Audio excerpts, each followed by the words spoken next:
If you're always trying to be normal, you will never know how amazing you can be. Maya Angelou, a renowned African-American poet.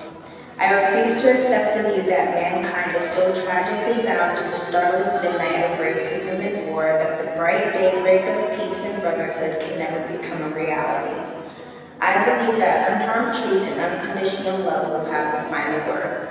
MLK Jr., an African-American activist who gave the I Have a Dream speech.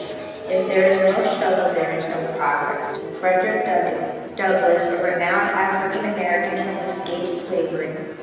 Never be limited by other people's limited imaginations. Dr. Mae Jemison, the first female African-American astronaut. An eye for an eye only ends up making the whole world blind. Mahatma Gandhi, an Indian political ethicist.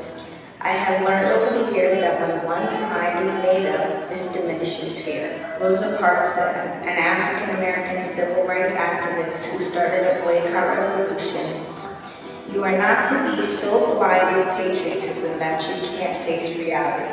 Wrong is wrong no matter who does it or says it. Malcolm X, an African-American activist, minister, and spokesman of Islam, and Amanda Gorman, a 22-year-old African-American who was the youngest Black woman to read a poem at the inauguration of 2021. You don't believe I've been redeemed. Causing on a trouble the water. Just fold me down to Jordan Street. Causing on a trouble the water. And finally, a piece from Amanda Gorman's speech at their inauguration of 2021. We, the successors of a country and a time where a skinny Black girl descended from slaves and raised by a single mother can dream of becoming president, only to find herself reciting for one.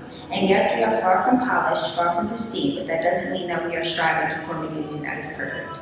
We are striving to forge a union with purpose, to compose a country committed to all cultures, colors, characters, and condition of man. And so we lift our gazes not to what stands between us, but what stands before us. We close the divide because we know to put our future first, we must put our differences aside. We lay down our arms so we can reach out our arms to one another. We seek harm to none and harmony to all. Let the globe, if nothing else, say this true, that even as we grieved, we grew, that even as we hurt, we hoped, and that even as we tried, that we will forever be tied together victorious, not because we will never again know defeat, but because we will never again sow division. Gonna trouble the water.